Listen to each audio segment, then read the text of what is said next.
नमस्कार, मैं हूं कुमार भविष्चंद और आप देख रहे हैं द इंडियन पोस्ट और मीडिया स्वराज पर एक साथ ये कार्यक्रम। और इस कार्यक्रम का प्रसारण बेवाक लाइव में भी होगा। और हम लोग इस कार्यक्रम में चर्चा करने जा रहे हैं झारखंड में जिस तरह से चुनावी गर्मी बढ़ गई है।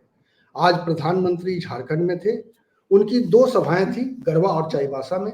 और गढ़वा और चाईबासा में किस तरह का एजेंडा उन्होंने रखा है ये हम सब जानते हैं, लेकिन उस एजेंडे से इन चुनावों पर क्या असर होने वाला है इसकी हम लोग तफ्सीस करेंगे, जानेंगे, समझेंगे।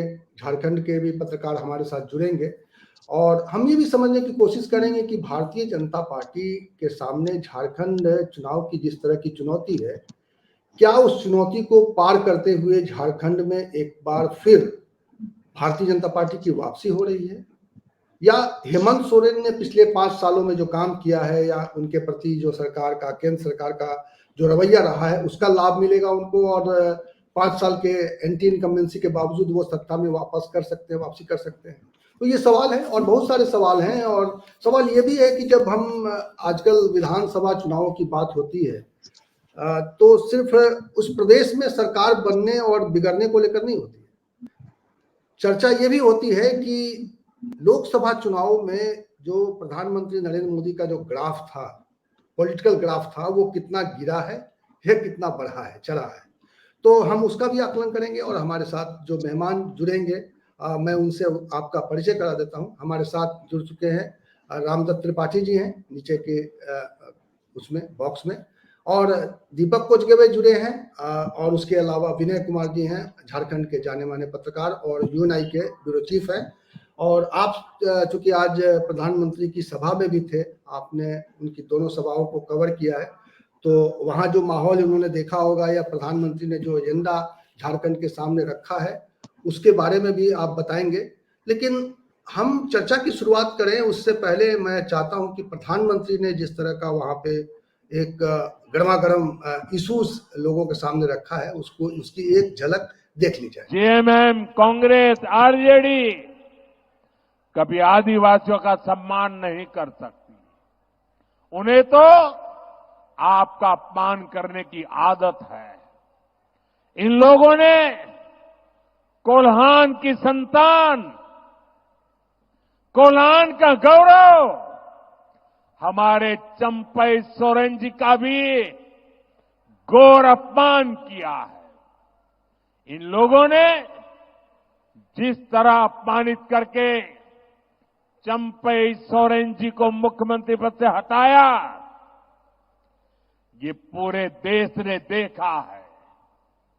ये सिर्फ एक व्यक्ति का अपमान नहीं है, ये कोल्हान का अपमान है। ये अपमान आपका है।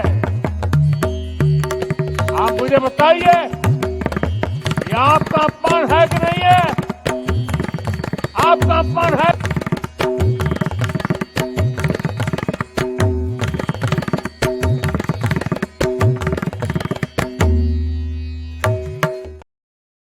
तो मोदी के मैदान में कदम रखते ही झारखंड की चुनावी गर्मी बढ़ गई है।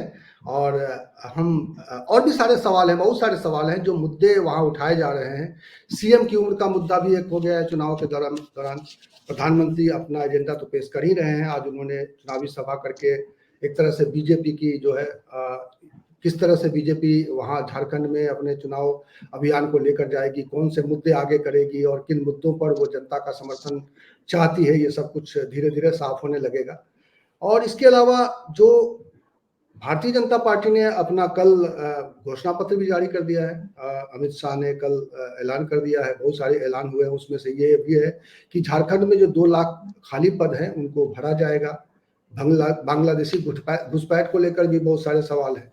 तो हम तमाम सवालों पर चर्चा करेंगे। और सबसे पहले हम आज विनय जी का उनका व्यू पॉइंट जान लेते हैं, क्योंकि विनय जी आज प्रधानमंत्री की सभा में थे। और विनय जी, क्या स्थिति है? अगर आज प्रधानमंत्री के भाषण को आपने सुना और जो माहौल आपने देखा, उसके बाद क्या लगता है झारखंड का चुनाव अभी किधर झुकता हुआ दिखाई दे रहा है, या अभी लग रहा है कि कहाँ पे खड़ा है चुनाव? दरअसल ये पहली चुनावी सभा गढ़वा में हुई और उसके बाद चाईबासा में, और दोनों जगह प्रधानमंत्री ने अपना एक तरह से एजेंडा सेट कर दिया। और खास करके उन्होंने कहा कि 4 गारंटी जो है उसी गारंटी पर भाजपा चुनाव लड़ रही है। सुविधा, सुरक्षा, स्थिरता और समृद्धि की गारंटी, ये 4 गारंटी का उन्होंने जिक्र किया। और आदिवासियों के अपमान का मुद्दा भी उन्होंने उठाया, चाईबासा में चंपई सोरेन का अपमान का। आप जैसा कि जानते हैं, चंपई सोरेन संथाल जाति, आदिवासियों में भी जो जाति है उसमें संथाल से आते हैं। इसी जाति के सबसे बड़े नेता शिबू सोरेन है, उसी से हेमंत सोरेन है, तो उनका मुद्दा उठाया। इसके अलावा सीता सोरेन का मुद्दा, सीता सोरेन पर जिस तरह से टिप्पणी की गई थी, कांग्रेस के इरफान अंसारी जो मंत्री थे उनका मुद्दा उठाया। तो प्रधानमंत्री ने आदिवासियों के अपमान का मुद्दा और जो भ्रष्टाचार है, जो परीक्षा में कदाचार है उसका मुद्दा, क्योंकि जो जितनी नौकरियों की एक परीक्षा हो रही है झारखंड में, उन सभी में कहीं न कहीं कदाचार का बुआरा है। कहीं कोई भी ऐसा परीक्षा नहीं है जो नियोजन के लिए हो रहा है जो फेयर एंड फ्री हो। तो यहाँ के नौजवानों की सबसे बड़ी चिंता है कि भाई अगर स्वच्छ परीक्षा नहीं होगा तो अच्छे लोग चुनकर नहीं आएंगे, मेरिटोरियस विद्यार्थी चुनकर नहीं आएंगे। तो यहाँ एक बड़ा ज्वलंत मुद्दा है, झारखंड को इस मुद्दे को टच करने का काम किया। और करीब करीब सभी मुद्दों को प्रधानमंत्री, क्योंकि प्रधानमंत्री के बारे में जानते हैं, बहुत जबरदस्त भाषण देते हैं, सुनने के लिए भी बड़ी भीड़ जुटती है उनकी सभा में, और चीजों को अपने ढंग से रखने के लिए वो माने जाते हैं। उन्होंने विस्तार से सारी बातों को रखा। और जनता में कितना, ये तो चुनाव के समय पता चलेगा जब वोटिंग करने जाएंगे, लेकिन निश्चित रूप से कह सकते हैं कि उनकी सभा प्रभावशाली सभा थी। जी, पिछली बार भी प्रधानमंत्री ने बहुत सारी सभाएं की थी, लेकिन जब 19 के चुनाव उससे पहले देश में देखा जाए तो पूरे देश में एक अच्छा नंबर्स लेके आई थी बीजेपी, और उस हिसाब से झारखंड के जो नतीजे थे वो चौंकाने वाले थे। और झारखंड ने मोदी का साथ नहीं दिया था, बीजेपी का साथ नहीं दिया था, वहां पे बीजेपी सत्ता में वापसी करने से चूक गई थी। और जैसा मैं देख पा रहा हूं, मैंने आज झारखंड को लेकर कुछ आंकड़ों पर अध्ययन करने की कोशिश की, तो देख रहा हूं मैं कि अगर देखा जाए तो एक तो भारतीय जनता पार्टी की सरकार के दरमियान ही जब अटल जी केंद्र में प्रधानमंत्री थे तब झारखंड का गठन हुआ। उसके बाद जो पहला चुनाव हुआ उसमें बीजेपी जो है 30 सीटों के साथ 23.57% वोटों के साथ बीजेपी की सत्ता में वापसी हुई थी। और उसके बाद दूसरे नंबर की पार्टी जेएमएम थी और कांग्रेस थी तीसरे नंबर पे। तो एक मैं देख रहा हूं कि भारतीय जनता पार्टी वहां अगर सिंगल पार्टी के तौर पे देखें तो हमेशा से मजबूत रही है। भारतीय जनता पार्टी हमेशा 23%, 20%, 31%, 14 में, 19 में, बल्कि कहिए कि आप भारतीय जनता पार्टी भले ही सरकार नहीं बना पाई लेकिन 33% वोट मिले थे। तो अगर हम इन आंकड़ों को देखें तो ऐसा लगता है कि भारतीय जनता पार्टी वहां पे हमेशा एक अपर हैंड पे, उसका एक अच्छा जमीन पर आधार है, वहां पे उसका एक बड़ा समर्थन दिखाई देता है। उस लिहाज से दीपक जी जी जी आप कुछ कहना नहीं, जब अविभाजित बिहार था तब भी भारतीय जनता पार्टी की अलग और मजबूती थी झारखंड के क्षेत्र में। जो आज झारखंड का 18 जिला जो कि 24 जिला हो गया, तो इनमें झारखंड की पकड़ शुरू से रही है अविभाजित बिहार के समय से, और एक से एक नेता इस इलाके से हुए हैं। तो यहाँ पर आरएसएस का भी बड़ा काम है इस क्षेत्र में। आरएसएस की बहुत डीप रूटेड वर्क है निचले स्तर पर आदिवासी इलाकों में। पिछला चुनाव एक जो था 2019 का, वो चुनाव एक मायने में इसलिए थोड़ा सा अद्भुत था कि पहली बार झारखंड मुक्ति मोर्चा सबसे बड़ी पार्टी बनकर हुई। 30 सीट झारखंड मुक्ति मोर्चा जीतने में कामयाब हुई थी 2019 में। और सबसे महत्वपूर्ण उस चुनाव का दिलचस्प पहलू ये था कि 28 जो अनुसूचित जनजाति की सीटें थी उनमें से 26 सीटों पर इंडिया गठबंधन के जो कैंडिडेट थे वो जीतने में कामयाब हुए थे। झारखंड मुक्ति मोर्चा के कांग्रेस के उम्मीदवार जीतने में कामयाब, और केवल सिर्फ 2 बीजेपी सीट जीत पाई थी झारखंड में अनुसूचित जनजाति वाली सीटों में। तो भाजपा की हार की सबसे बड़ी वजह 2019 में ये रही कि अनुसूचित जनजाति वाली सीट पर उसका सफलता समाप्त हो गया। लेकिन इस बार क्या हुआ है कि इस बार जब से हेमंता बिस्वा शर्मा और शिवराज सिंह चौहान आए हैं, दोनों राजनीति के बहुत मंजे हुए खिलाड़ी हैं, लंबा राजनीतिक अनुभव है चुनाव लड़ने का। इन्होंने एक एक सीट टारगेट किया है और एक एक सीट की जिम्मेदारी उन्होंने दी है कि आपको अपनी सीट देखनी है। इसलिए इस बार भारतीय जनता पार्टी जो परिवारवाद का आरोप लगाती थी दूसरे दलों पर, इस बार परिवारवाद के चक्कर में भी पड़ गई। इसीलिए विनिंग कैंडिडेट के कारण। जैसे रघुवर यहाँ अब तक जितने मुख्यमंत्री हुए, बाबूलाल छोड़कर सारे मुख्यमंत्रियों के परिवार के लोग चुनाव लड़ रहे हैं। सबसे विचित्र बात ये, चाहे किसी दल के हो, शिबू सोरेन के 4 लोग चुनाव लड़ रहे हैं, उनके 2 पुत्र और 2 पुत्रवधू लड़ रहे हैं। रघुवर दास की पुतोह लड़ रहे हैं, अर्जुन मुंडा की पत्नी लड़ रही है, चंपई सोरेन के बेटे लड़ रहे हैं, मधु कोड़ा की पत्नी लड़ रही है। तो तमाम मुख्यमंत्री बहुत लंबी लिस्ट है। और आज प्रधानमंत्री चर्चा भी कर रहे थे, प्रधानमंत्री की चर्चा में परिवारवाद का आरोप भी था, लेकिन बावजूद इसके देखिए दोनों तरफ से, दोनों ही गठबंधन जो है एनडीए और अगर देखा जाए तो इंडिया के गठबंधन के भी, उन लोगों ने भी 20 सीटों पर अपने परिवार के लोगों को टिकट दिया, मतलब नेताओं के परिवार से लोग हैं। और 68 में से 18 सीटों पर खुद भारतीय जनता पार्टी ने अपने उम्मीदवार खड़े किए, और दूसरी तरफ प्रधानमंत्री परिवारवाद का मुद्दा उठा रहे हैं। मैं ये सवाल कर रहा था कि भारतीय जनता पार्टी की ताकत की बात मैं कर रहा था, दीपक जी मेरा सवाल अगला आपसे ही है कि भारतीय जनता पार्टी का एक बेस तो दिखाई देता है कि उसका जमीन पर समर्थन है। विनय जी भी कह रहे हैं कि वहां पे बिहार जब बटा हुआ, बिहार अविभाजित था और उस समय भी उस इलाके में बीजेपी का जोर था। तो क्या वजह है कि अभी जो सब कुछ चल रहा है, भारतीय जनता पार्टी को इतनी ताकत झोंकनी पड़ रही है? ऐसा क्या किया पिछले 5 सालों में हेमंत सोरेन ने जिसकी वजह से ऐसा लग रहा है कि बीजेपी को अपनी पूरी ताकत झोंकनी पड़ रही है सत्ता में वापसी करने के लिए? दीपक जी नमस्कार। देखिए, अभी विनय जी जो बता रहे थे तो ग्राउंड रियलिटी बता रहे थे, क्योंकि वो ग्राउंड पर है और ग्राउंड पर गए, तो इतिहास बताता है। और जो झारखंड जब विभाजित हुआ उसके बाद की जो पॉलिटिक्स अविभाजित जो झारखंड था, उसमें बीजेपी की पैठ थी शुरू से, ऐसा नहीं था कि नहीं पैठ थी। और आपने याद होगा इंदर सिंह नामधारी ऐसे लोग थे जो कि बिहार में आकर लालू प्रसाद यादव को सपोर्ट भी किए थे और लालू प्रसाद यादव की सरकार बनी थी। बाद में लालू प्रसाद ने पहली बार भाजपा को तोड़ भी दिया था और इंदर सिंह नामधारी ऐसे लोगों को तोड़ा था। ये एक इतिहास है। और कहीं न कहीं झारखंड में बीजेपी का एक रास्ता है, बीजेपी वहां आती है। अभी के जो चुनाव देखिए, अभी जो चुनाव होने जा रहे हैं, 5 साल रघुवर दास ने कंप्लीट किया था और इसके मेजोरिटी के साथ रघुवर दास ने झारखंड में वो पहले मुख्यमंत्री हैं जिन्होंने 5 साल का टेन्योर पूरा किया। उनके दूसरे मुख्यमंत्री थे अर्जुन मुंडा, जो जेएमएम के साथ सरकार बनाए थे एक बार, और रघुवर दास डिप्टी सीएम थे और सीएम थे आपको शिबू सोरेन। तो इस तरह से जी शिबू सोरेन थे, मुझे याद है। तो अभी जो स्थितियां हैं 5 साल के बाद, जिस तरह से लैंडिंग हुआ है बीजेपी के बड़े नेता को, हेमंत विश्व शर्मा, शिवराज सिंह चौहान, छत्तीसगढ़ के मुख्यमंत्री, तो जो छत्तीसगढ़ में जीत हुई है, कहीं न कहीं बीजेपी को आशा है कि हमारे ट्राइबल हमको यहाँ सपोर्ट करेंगे, छत्तीसगढ़ की तरह हम यहाँ सरकार बना देंगे। और ये जो स्लोगन लेके चल रहे हैं, घुसपैठियों की बात कर रहे हैं, बीपीएससी में झारखंड में जो परीक्षाएं हो रही है उसमें कदाचार की बात कर रहे हैं, जिस तरह से हेमंत विश्व शर्मा कह रहे हैं, एक कहानी सुना रहे हैं लोगों को कि भाई एक बूढ़ी औरत जा रही थी, उसके हाथ में एक थैला था, गौर कीजिएगा, और उस थैले में हेमंत सोरेन की तस्वीर थी।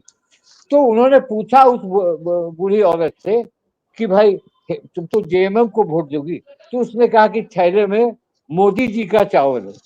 तो अब इस तरह मोदी जी का चावल है, यानी मोदी जी के खेत से चावल आया है, तो मोदी जी का चावल है। तो ये सिलसिला वहां पे बड़े उचित तरीके से कैंपेन हो रहा है घुसपैठियों को लेकर। अब देखिए, आपको याद होगा बांग्लादेश में इस तरह के मुद्दे पूरे उछले थे, कलकत्ता में, तो उसमें पूरे इस तरह की बातें उठी थी, घुसपैठियों की बात उठी थी, कदाचार की बात उठी थी, भ्रष्टाचार की बात उठी थी। अब परिणाम क्या हुआ? तो अब झारखंड में भी बीजेपी चाह रही है। देखिए, बीजेपी कोल्हान में आज प्रधानमंत्री ने कहा ना, एक आदिवासी का अपमान हुआ, चंपाई सोरेन का अपमान हुआ, इसी से शुरू किया उन्होंने। देखिए उन्होंने जिस तरह से बाउंड्री बीजेपी ने बांधा था, आपको याद होगा, पहले सीता सोरेन को खींचा उस परिवार से, चंपाई सोरेन को खींचा उस परिवार से, और उस परिवार से जो प्रस्तावक था, मंडल मुर्मू, जी, जो हेमंत सोरेन का प्रस्तावक था उसको भी खींचा। तो ये जो राजनीति है, इस राजनीति पे किसी पार्टी को तोड़ने का, किसी पार्टी को चुनाव के समय डिमोरलाइज होता है पार्टी। हालांकि इससे कुछ होना जाना है नहीं, प्रस्तावक और भी थे, 2-3 किस्त में प्रस्तावक थे, इससे कुछ होगा नहीं, मगर उसको लाकर वो क्या संदेश देना चाहते हैं। तो मुझे लगता है जो पुराना इतिहास है, और बीजेपी जो 5 साल रघुवर दास के समय जब उनकी हार हो गई थी, क्योंकि रघुवर दास का जो एंटी इनकम्बेंसी था, रघुवर दास का कुछ व्यवहार था, रघुवर दास मिलते नहीं थे लोगों से, तो ये सब लेके रघुवर दास की तरह अब फिर उसे वो वापस लेना चाहते हैं। क्योंकि आज शुरू में आपने कहा कि क्या प्रधानमंत्री मोदी की लोकप्रियता चुनाव के बाद घटी थी, क्या वो घट रही है यहाँ, या उसको ये मैनेज करके फिर बढ़ा रहे हैं। जैसे हरियाणा में चुनाव ले लिया उन्होंने, और वो चाहते हैं कि हम झारखंड में भी ले लें और महाराष्ट्र में भी ले लें, जिससे नेशनल पर्सपेक्टिव जो होगा उस पर हमारा फिर एक बार कलेजा 56 इंच का होगा। अभी लगता है, लोग कहते हैं कि कलेजा में कुछ कमा है। तो मेरा ये कहना है कि झारखंड ठीक का है, चुनाव, मैं दीपक जी आपके पास आऊंगा। ये बड़ा इंटरेस्टिंग है कि जो झारखंड में जिस तरह से बीजेपी एक मतलब इतने बड़े स्तर पर प्रयास करती हुई दिखाई दे रही थी, मेरा सवाल यही था, और हम विनय जी से ये जानने समझने की कोशिश करेंगे कि बीजेपी के साथ जो झारखंड में दिक्कत दिखाई देती है कि नेतृत्व का सवाल। पहले भी वो जो उनके पहले मुख्यमंत्री थे बाबूलाल मरांडी, वो नाराज होकर चले गए थे, उन्होंने अपनी पार्टी बना ली थी, और उसको 14 साल बाद उनकी वापसी हुई बाबूलाल मरांडी की भाजपा में। अभी भी जो रघुवर दास का सवाल आपने, दीपक जी ने आपने उठाया कि रघुवर दास को लेकर जिस समय रिजेंटमेंट था, और उस समय सरजू राय उन्होंने एक तरह से विद्रोह कर दिया था पिछली बार जब चुनाव 19 के पहले जब चुनाव हो रहे थे, तो वो एक इशू था बीजेपी के सामने। तो बीजेपी का भले ही मोदी का एक चेहरा बड़ा चेहरा है, और मोदी चेहरा टेस्ट ग्राउंड पे है कि झारखंड में मोदी को लेकर कितना वो वोट खींच पाती है भारतीय जनता पार्टी, लेकिन जो लोकल लीडरशिप है विनय जी, उसका सवाल है। चंपई सोरेन की वकालत कर रहे थे आज प्रधानमंत्री, चंपई सोरेन के प्रतिष्ठा का सवाल उठा रहे थे, रोटी बेटी माटी के सम्मान और सुरक्षा का सवाल उन्होंने चुनाव में उठाया। तो ये जो लोकल लीडरशिप है वो क्या एकजुट दिखाई दे रहा है, या उसकी वजह से भारतीय जनता पार्टी की वीकनेस क्या है? वहां पे बड़े बड़े नेताओं को तो लगाया गया है, वो हेमंत बिस्वा शर्मा हो या शिवराज, या तमाम जो उड़ीसा के सीएम को और क्या कहते हैं उसका छत्तीसगढ़ के सीएम को लगा दिया गया।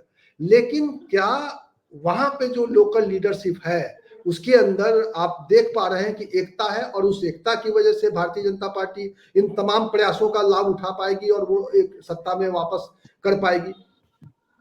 नहीं, देखिए, अल्पसंख्यक, क्रिश्चियन और आदिवासी, ये तीनों का गठजोड़ एक तरह से है इंडिया गठबंधन के पक्ष में। आदिवासियों के सबसे बड़े नेता आज की तारीख में भी शिबू सोरेन है, और जब तक शिबू सोरेन जीवित है तब तक आदिवासियों के वो सबसे बड़े नेता रहेंगे, इसमें कहीं किंतु परंतु नहीं।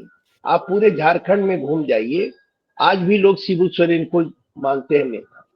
और जब जेल गए हेमंत सोरेन, तो हेमंत सोरेन जेल जाने के पहले शिबू सोरेन के पुत्र के रूप में जाने जाते थे, लेकिन आज शिबू सोरेन की उनकी आवश्यकता नहीं, हेमंत सोरेन अब नेता के रूप में जाने लगे जेल जाने के बाद। दूसरी उपलब्धि क्या हुआ? हाँ, लुक भी लगेगा कि शिबू सोरेन जैसा उन्होंने बना रखा है, और अब लोग कहते हैं भाई अब शिबू सोरेन जैसे दिखते भी हैं। और दूसरी उपलब्धि उनकी क्या हुई कि उनकी पत्नी भी लीडर बनकर उभर गई, कल्पना सोरेन। क्योंकि कल्पना सोरेन का भी एक पढ़ाई लिखाई सैनिक बैकग्राउंड से आती है, सैनिक बैकग्राउंड, उनके पिता सैनिक सेना में थे, एक उनका पढ़ाई लिखाई बेहतर हुआ, ऑल इंडिया उनका सोच रहा है, हिंदी अंग्रेजी अन्य भाषा अच्छी बोलती है, तो एक अच्छा पकड़ उनका भी तो ये 2 प्लस पॉइंट जेएमएम के साथ, प्लस कुछ कल्याणकारी कार्य भी करने में सफल हुए। ये जेएमएम की ताकत है। दूसरी तरफ अगर भारतीय जनता पार्टी और एनडीए की ताकत को आप देखेंगे तो एनडीए पिछले बार अलग अलग चुनाव लड़ी थी। 2014 में एनडीए में आजसू, लोक जनशक्ति पार्टी और भाजपा एक साथ चुनाव लड़ी थी और 43 सीटों पर सफलता मिला था चुनाव के पूर्व जो गठबंधन। बाद में 6 लोग और आ गए तो वो संख्या बढ़कर मैंने पूर्ण बहुमत की सरकार बीजेपी अपने बदौलत बना ली थी जेएमएम। और जेएमएम 2019 में अलग लड़ा, आजसू अलग लड़ा, लोजपा अलग लड़ा, बीजेपी अलग।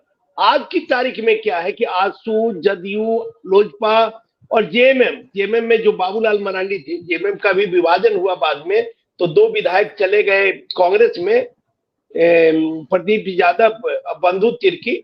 तो बंधु तिर्की की बेटी इस बार चुनाव लड़ रही है, वो अभी विधायक भी है, सिपा नेहा तिर्की, और प्रदीप यादव भी चुनाव लड़। लेकिन बाबूलाल जो उसके बड़े नेता थे, अध्यक्ष थे, वो आज बीजेपी के बड़े नेता के रूप में स्थापित है, प्रदेश अध्यक्ष।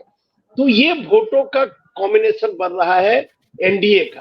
तो एनडीए का भी एक बड़ा वोट बैंक तैयार हुआ है गठबंधन के कारण। लेकिन एक तीसरा खेमा निकल कर आया है जयराम महतो का, कुर्मी लड़कों में, नौजवानों में वो भी काफी लोकप्रिय। और पिछला लोकसभा चुनाव में उन्होंने अपनी जबरदस्त उपस्थिति 1-2 लोकसभा क्षेत्रों में दिखाई, खास करके गिरिडीह में 3 लाख से अधिक वोट लाए, 2 विधानसभा में उनको बढ़त मिला। तो वो भी एक फैक्टर है इस चुनाव में। और कितना वोट काटते हैं आजसू का या इंडिया गठबंधन का या जेएमएम का, क्योंकि जेएमएम को भी जो माना जाता था, जो जेएमएम का गठन हुआ था आदिवासी और महतो, जिसको बिहार में कुर्मी कहते हैं लेकिन यहाँ महतो उसको बोला जाता है झारखंड में। अब महतो थोड़ा कुर्मी से डिफरेंट भी है। महतो यहाँ को अपने को आदिवासी मांगते हैं कि भाई हम आदिवासी थे, और आजादी के पहले वो आदिवासी थे भी, बाद में वो बैकवर्ड क्लासेस में आ गए। आज भी उनका डिमांड है कि हमको आदिवासी कैटेगरी मिलना चाहिए, और नहीं मिलने के कारण ही पिछली बार पार्लियामेंट में अर्जुन मुंडा ने कहा भाई उनको नहीं मिल सकता है क्योंकि वो क्राइटेरिया पूरा नहीं कर पा रहे। इसी कारण अर्जुन मुंडा के खिलाफ नाराजगी हुई कुर्मी मतदाताओं की, और अर्जुन मुंडा को चुनाव में, लोकसभा चुनाव में हार का मुंह देखना पड़ा। तो कुर्मियों का झुकाव, कुर्मी और आदिवासी, विनोद बिहारी महतो कुर्मियों के एक बड़े नेता हुआ करते थे, तो विनोद बिहारी महतो और ये शिबू सोरेन मिलकर झारखंड मुक्ति मोर्चा बनाया। तो इसके कारण मुझे लगता है कि इस बार का चुनाव थोड़ा दिलचस्प है। हेमंत सोरेन भी बहुत सारी योजनाओं को लेकर मैदान में गए, जो बहुत मैया योजना है, हालांकि उसके जवाब में बीजेपी ने भी घोषणा की है। इसके बाद यूनिवर्सल पेंशन योजना है जो बहुत महत्वपूर्ण है। तो इसके कारण इस बार जो चुनाव हम लोगों को जो दिखाई पड़ रहा है, बहुत कांटे का टक्कर है और बहुत फोटो फिनिश वाला मामला होगा रिजल्ट आने के बाद, लगता है। जी जी, बिल्कुल बिल्कुल सही कह रहे हैं आप। ये जो चुनाव है झारखंड का इतना आसान नहीं है। ऊपर तौर पर दिखाई देता है कि भारतीय जनता पार्टी का बेस तो मजबूत है, लेकिन वहां पर भारतीय जनता पार्टी को सत्ता से दूर रखने के लिए कांग्रेस और झारखंड मुक्ति मोर्चा का जो एक गठजोड़ है, क्योंकि कांग्रेस वहां तीसरे नंबर की पार्टी है और वो मजबूत मानी जाती है। रामदत्त जी, मेरा सवाल, आखिरी सवाल होगा ये, और वो ये है कि जैसे जिन प्रदेशों में भी भारतीय जनता पार्टी की सरकार नहीं है या है, तो उस प्रदेश के चुनाव पर बाहरी लोगों की नजर इस नजर से होती है, इस लिहाज से होती है कि भाई मोदी का ग्राफ गिर रहा है कि बढ़ रहा है। तो आप क्या सोचते हैं कि जो एक मोदी का जो 2024 में ग्राफ गिरा था, लेकिन हरियाणा में जिस तरह से उन्होंने एक रणनीतिक रूप से अपना काम आगे बढ़ाकर, या जो ओवर कॉन्फिडेंस था कांग्रेस का, विपक्ष का ओवर कॉन्फिडेंस था, वो वहां पर फेल हो गया। तो आपको कैसी लड़ाई दिखाई दे रही है हरियाणा चुनाव के मद्देनजर भी आप बताइए, और जो ये वाला जो फैक्ट है कि मोदी को हमेशा आंका जाता है, हर चुनाव से मोदी का ग्राफ आंका जाता है, तो आप झारखंड के चुनाव को कैसे आकलन कर रहे हैं? 1 मिनट आपका। देखिए, चुनाव जिस तरह से लड़ा जा रहा है उससे तो ये साफ है कि मोदी ही रणनीतिकार और सूत्रधार है, क्योंकि जिस तरह से 3 राज्यों के मुख्यमंत्रियों को वहां लगाया गया है, ड्यूटी लगाई गई है, और जिस तरह से केंद्रीय कृषि मंत्री जो पहले मध्य प्रदेश के मुख्यमंत्री थे शिवराज चौहान वहां लगे हुए हैं, और मोदी जी खुद गए वहां और सब चुनाव सभाएं संबोधित किया, जिसकी रिपोर्ट अभी विनय कुमार जी ने दी। लेकिन सवाल ये है, मतलब कि मोदी जी को चंपाई सोरेन का तो अपमान दिख रहा है और हेमंत सोरेन का अपमान नहीं दिख रहा है। मतलब हेमंत सोरेन के मोदी जी ने उसी दिन तैयारी शुरू कर दी थी झारखंड में चुनाव की, जिस दिन उन्होंने हेमंत सोरेन के खिलाफ मतलब फर्जी ही एक तरह से मुकदमे कायम कराए, उनकी जांच कराई, उनको जेल भिजवाया और मुख्यमंत्री पद से हटने को मजबूर किया। तो इससे ये समझ में आता है कि भाई झारखंड में कितनी दिलचस्पी है मोदी जी की। और वैसे एक तथ्य ये भी है, एक मिनट में आपको रोकना चाहता हूँ। विनय जी का समय बहुत कीमती है, चूंकि आज उनका वहां पे प्रधानमंत्री उनके प्रदेश में थे और वहां चुनावी सभा में उन्होंने हिस्सा लिया है, उसको रिपोर्ट करनी है बार बार, और मैंने उनसे 5:30 बजे तक का समय लिया था। विनय जी आपका बहुत बहुत शुक्रिया। मुझे लगता है कि आप अपना काम करिए, हम आपसे जो है आगे भी जुड़ते रहेंगे और झारखंड के हालचाल लेते रहेंगे। बहुत बहुत शुक्रिया, आपने बहुत कीमती बात रखी है, जो वहाँ का ग्राउंड रियलिटी आपने बताई है। शुक्रिया जी रामदत्त जी। तो दरअसल बीजेपी ने जब ये 3 छोटे राज्य बनाए थे, उत्तराखंड और छत्तीसगढ़ और झारखंड, तो वहां की जो आबादी था, जो राजनीतिक समीकरण थे, तो इनको ये लगता था कि भाई 3 राज्य हमेशा हमारे काम आएंगे। और देखिए, केवल ये नहीं है कि वहां सरकार है, ये जो एजेंडा आरएसएस और बीजेपी का आगे चल के है, अगर उनको बड़ा कोई संविधान में संशोधन करना है जिसके लिए राज्यों से उनको उसको रेटिफिकेशन कराना होता है, तो हर राज्य काउंट करता है। तो इसलिए मुझे लगता है कि मोदी जी के लिए अदरवाइज भी झारखंड बहुत इंपॉर्टेंट है, महाराष्ट्र इंपॉर्टेंट है ही, और बिल्कुल चूंकि मोदी ही सर्वे सर्वा हैं, वही सब तय करते हैं। अब यहाँ तक कि देखिए, आज खबर छपी है, कल ही खबर आ गई थी कि भाई यूपी के चीफ मिनिस्टर को उन्होंने बुलाया और 1.25 घंटे बात की, और पता नहीं किस मुद्दे पे बात हुई, किन किन मुद्दों में बात हुई, ये तो सारा नहीं पता, लेकिन ये कहा गया कि साहब उपचुनावों के बारे में बात हुई। और देखिए, और उससे लगता भी है कि उस मुलाकात के बाद ही तारीख बढ़ गई, 13 नवंबर को यूपी में उपचुनाव होने थे, वो 20 नवंबर हो गई। तो मोदी जी को ये पता है कि सारे चुनाव जो है वो, अगर उनको जो एक देश और एक चुनाव, उसका मतलब यह है कि एक देश एक चुनाव एक नेता एक पार्टी, तो जो मोदी जी का और एक विचार तो जो एम्बिशन है उसमें काउंट करता है, और इसीलिए मोदी जी लगे हुए हैं। और आपकी बात मुझे ठीक लगती है कि भले प्रोपेगेंडा में लगता है कि भाई बीजेपी काफी अपर हैंड है और इनके इतनी बड़ी 3 मुख्यमंत्री और केंद्रीय मंत्री सब लगे हुए हैं, लेकिन जिस तरह से हेमंत सोरेन उभर के निकले हैं और जिस तरह से उन्होंने निर्णय लिए हैं, और चंपाई सोरेन का हटाना भी एक इम्पोर्टेंट निर्णय है। मुझे लगता है हमको पता चला होगा कि भाई बीजेपी चंपाई सोरेन के माध्यम से कुछ गड़बड़ कर सकती है, तो वो उस कुल मिला के अब हेमंत सोरेन को हल्के में नहीं लेना चाहिए। और मुझे लगता है कि अगर बीजेपी जीतती है झारखंड और महाराष्ट्र, तो क्रेडिट मोदी जी को जाएगा, और हारती है तो भी उनको डिस्क्रेडिट जाएगा, दोनों केस में जी, उससे बच नहीं सकते।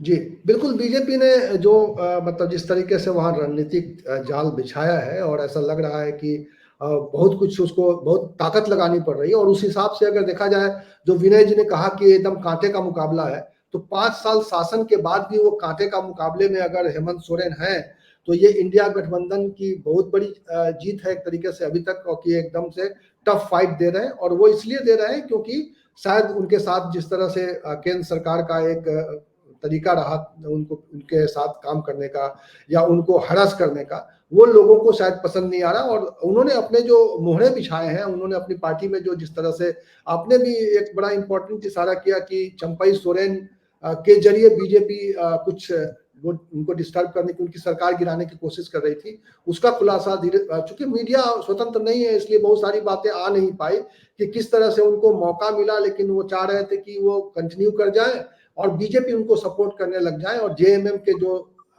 जो हेमंत सोरेन के साथ रहने वाले विधायक हैं, जिनको उम्मीद है कि अगली बार भी उनको टिकट मिल जाए, तो एक कोशिश वो देखा जाए तो लोटस ऑपरेशन था, वो उस समय पूरा नहीं हुआ। बाद में उन्होंने चंपई सोरेन को अपनी पार्टी में शामिल कराया। पहले चर्चा थी कि वो अलग पार्टी बना के उनके साथ जुड़ेंगे और उनके गठबंधन में रहेंगे। तो तरह तरह से बीजेपी इतने तरह की कोशिश करती हुई दिखाई दे रही है छोटे से प्रदेश में, जहां पर 81 विधानसभा की सीटें हैं। उस प्रदेश में आप समझ लीजिए कि बीजेपी ने अपनी जान से ज्यादा मेहनत लगा रखी है। प्रधानमंत्री को वहां पर इतनी कठिन मेहनत करनी पड़ रही है और हेमंत सोरेन को हराने के लिए, हेमंत सोरेन को सत्ता से बाहर करने के लिए अब भविष्य में के गर्भ में है कि किस तरह से चीजें वहां आगे बढ़ती है, किस तरह के सवाल और आगे उपजते हैं।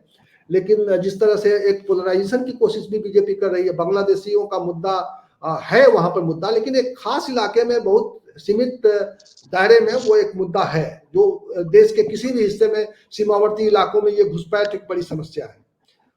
जो बांग्लादेश की सीमा से लगती हुई सीमा है, जो चाहे बिहार से जुड़ा हुआ हो, चाहे किसी और राज्य से जुड़ा हुआ हो, पश्चिम बंगाल से जुड़ा हुआ हो, तो एक घुसपैठ की समस्या है। लेकिन उस समस्या को इतना बढ़ा चढ़ा के पेश किया जा रहा है ताकि उसका एक अलग दूसरे तरह से राजनीतिक और चुनावी लाभ लिया जा सके।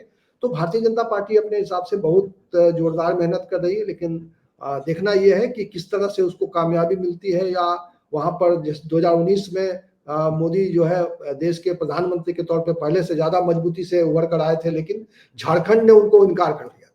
झारखंड ने उनको एकदम से दो टूक जवाब दे दिया था और बहुत चर्चा हुई थी उस चुनाव की कि झारखंड ने किस तरह से एक छोटे से प्रदेश ने प्रधानमंत्री के उस बड़े उसको झटका दिया। तो अब देखना यह है कि 24 में क्या होता है। बहुत बहुत शुक्रिया आप सभी का। और विनय जी हमारे साथ जुड़े हुए थे, दीपक जी ने भी बहुत इंपॉर्टेंट और जमीन की बात बताई। हम लोग इसी तरह की चर्चा के साथ आपसे जुड़ेंगे और दर्शक जो हमारे से जुड़े हुए हैं उनका भी बहुत बहुत शुक्रिया। और हम इसी तरह की चर्चा के साथ, इसी तरह के विमर्श और इसी तरह के सवाल के साथ आपसे फिर मिलेंगे। तब तक के लिए नमस्कार, धन्यवाद।